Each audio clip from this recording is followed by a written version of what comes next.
Hi, I'm Mark with the Perfect Paver Company, and today I wanted to take a second and show you all of the different ways moisture can cause polymeric sand failure.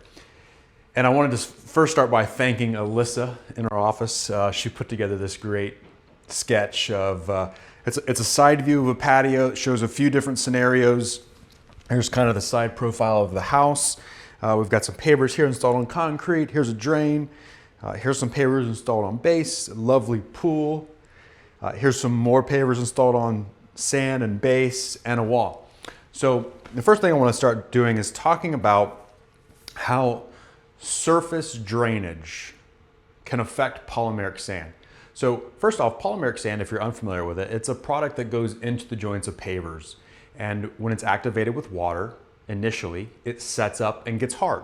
Well, each time that polymeric sand gets wet, it kind of softens a little bit. And that allows it to remain flexible. If you think about like a grout or a mortar, if there's any flex that happens in that joint, if it has grout or mortar in it, that grout or mortar is going to crack. Well, polymeric sand, it can get wet, it softens, and then it hardens back up as it dries. It's crucial, however, after each time that it gets wet, that it fully dries out. In the event that it stays damp for extended periods of time, or in the event that it's never able to dry out, that polymeric sand will fail, and it will not have as long of a lifespan as polymeric sand does that is in a nice dry condition, or a condition that's able to fully dry out after each time it gets wet. Here's a scenario. We have the roof, and this roof doesn't have a gutter for whatever reason. What happens is the water comes off of the roof in a very high volume. It's collecting, and then it free falls all the way down, and it's hitting these joints underneath the paver. So not only are you going to see deterioration of the surface, or you're going to have an etched surface on these pavers as the water hits it, but it's also going to erode out the polymeric sand from those joints. Just think about the Grand Canyon. It was made from water. Water is going to remove the polymeric sand in those joints, and you'll need to replace the sand there more frequently. Here's a house. Here's a roof line.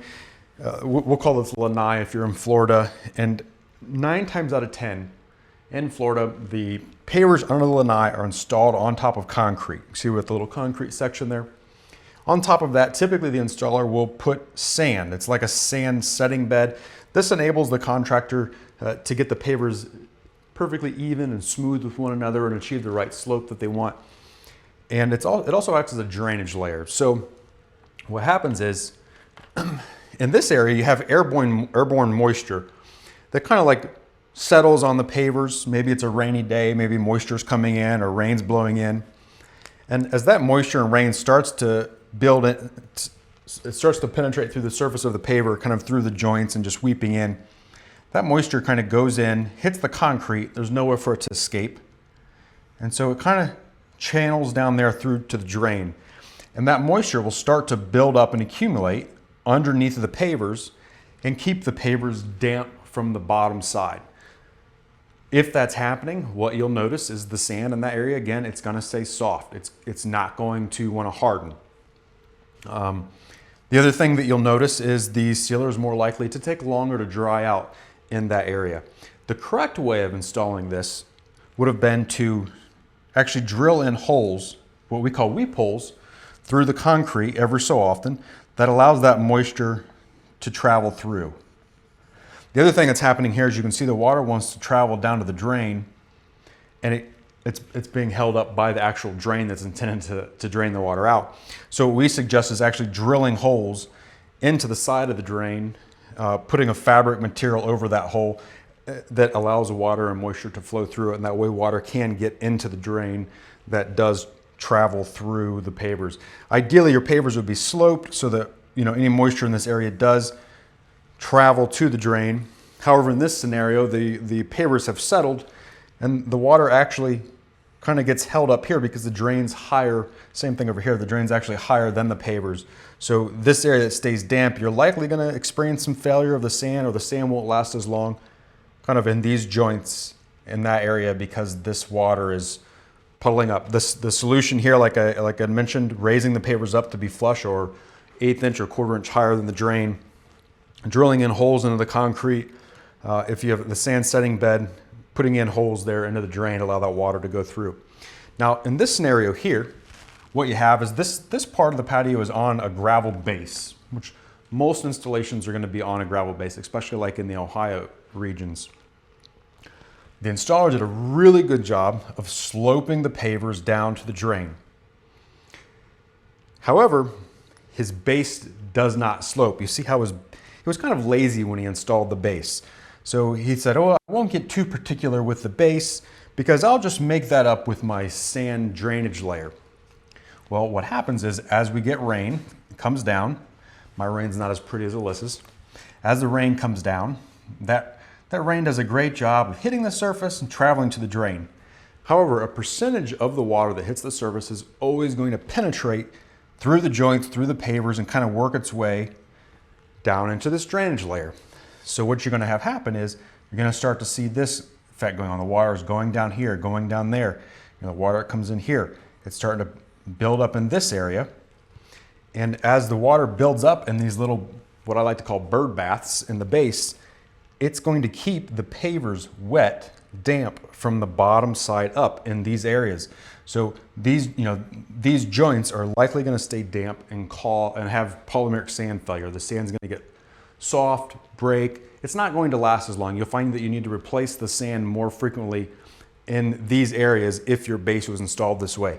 And it doesn't always have to be a gravel base. Sometimes we see it with a concrete base where the concrete was installed not perfectly, at a nice slope, allowing the water to penetrate off. So the solution in this scenario would be to pull up the pavers, correct the base, so that the base, has the correct amount of slope that gets the water to kind of come through and then run off. Again, you would need to drill holes through the drain there. Let's see, the last kind of scenario, one of the last scenarios that we see issues with, here we have the water, it's probably surface water is going to hold in this area. As the rain comes down, it hits this area and it runs down. It hits this area, runs down. It's holding there, so water's kind of holding on top of the paver and it's keeping the joints in this area damp or wet. The solution there is to pick up the pavers in that area and make them level. However, you're also seeing that same kind of issue in the base. So you probably need to fix the base as well. You can see the water's probably going to want to hold here. It's going to want to hold here. It's going to keep the joints damp from the bottom side. Now, in addition to keeping the joints damp, which is going to lead to sand failure, what you're also going to notice is that your pavers are going to stay wet all the time or damp. When pavers are wet, things stick to them. Think like airborne dust, airborne debris, mulch. As it's blowing across the surface of the paver, it's going to be more likely to stick in those areas. So you'll start to notice that these areas look dirtier than the other areas of your patio. The joints look dirtier, the tops of the pavers look dirtier. If you were to take a dry napkin, stick that dry napkin down in the dust, pull it back up, there's probably no dirt or minimal dirt or dust that comes up with it. If you get it slightly wet, do the same thing, put it down in the dust, pull it back up. You're probably going to notice that your towel now has a lot of dirt or dust stuck to it. The other scenario that we have going on here is as the water kind of goes in, it's now traveling down and we have this little seating wall, which is really nice. A little seating wall, maybe around a fire pit. But the problem is that water is going here. The seating wall is actually trapping that in. So the water slopes to the area of the seating wall, but then it has no way to escape. So it kind of starts to collect here. In addition to that, it's collecting here. So the solution here would be the installer should have installed weep holes into the wall to allow the surface drainage to get out. And in this area down here, installing a drain on the inside of the wall. So any water that makes its way through the pavers kind of gets to the drain and finds a way out. So these are just a few examples of how moisture causes polymeric sand to fail. And just keep in mind that polymeric sand is not a solution for an incorrectly installed patio. Its purpose is if a patio is installed correctly and it's currently correct in its current form, it helps maintain the pavers. It makes it easier to maintain. It makes it more difficult for the joints to fill up with organic material. You can blow it off, hose it off, all of those things a lot easier. But if you have drainage issues that are not addressed, you should expect for your polymeric sand to not last as long in those areas. So hope those answered a lot of your questions. My name's Mark. I'm with the Perfect Paver Company. Thanks for tuning in, and we'll talk to you soon. Have a great day.